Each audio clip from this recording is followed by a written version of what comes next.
நாடாளுமன்ற தேர்தல் தமிழகத்தில் இன்னும் 8 நாட்களில் நடைபெற உள்ளது. இந்த தேர்தலில் வெற்றி பெற அரசியல் கட்சிகள் தீவிர பிரச்சாரம் மேற்கொண்டு வருகிறார்கள். தேர்தல் ஆணையமும் வாக்காளர்களுக்கு பணம் மற்றும் பரிசு பொருட்கள் விநியோகம் செய்வதை தடுக்க பல்வேறு கட்ட நடவடிக்கை எடுக்கப்பட்டுள்ளது. தமிழகத்தில் பல்வேறு இடங்களில் வாகன சோதனை மேற்கொள்ளப்பட்டு வருகிறது.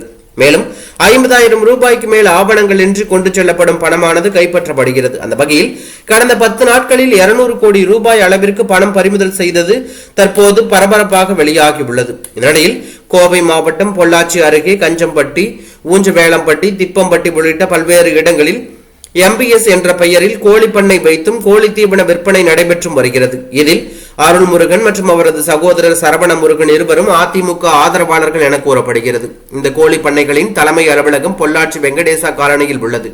கோழி பண்ணைகளுக்கான அனைத்து கணக்கு வழக்குகளும் இந்த அலுவலகத்தில் தான் நடைபெறுகிறது. இதனிடையில் நேற்றைய முன்தினம் இரவு திடீரென தேர்தல் அதிகாரிகள் கொண்ட பறக்கும் படையினர் வருமான வரித்துறை அதிகாரிகள் அலுவலகத்தில் தீவிர சோதனை மேற்கொண்டார்கள். அப்போது கட்டுக்கட்டாக பண மூட்டைகள் இருப்பது தெரிய வந்தது.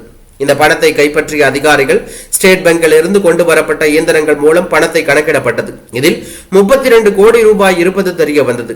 கோழிப்பண்ணை உரிமையாளர்கள் அதிமுகவின் ஆதரவாளர்கள் என கூறப்படும் நிலையில் தேர்தல் நேரத்தில் வாக்காளர்களுக்கு கொடுக்க பணம் பதுக்கி வைக்கப்பட்டுள்ளதா என்ற கோணத்தில் விசாரணை மேற்கொள்ளப்பட்டு வருகிறது. அதே நேரத்தில் வாக்காளர்களுக்கு கொடுக்க வைக்கப்பட்ட பணம் இல்லை என்றும் இது தனிநபரோட பணம் என முதல்கட்ட விசாரணையில் தெரிய வந்துள்ளதாக தகவல் வெளியாகியுள்ளது.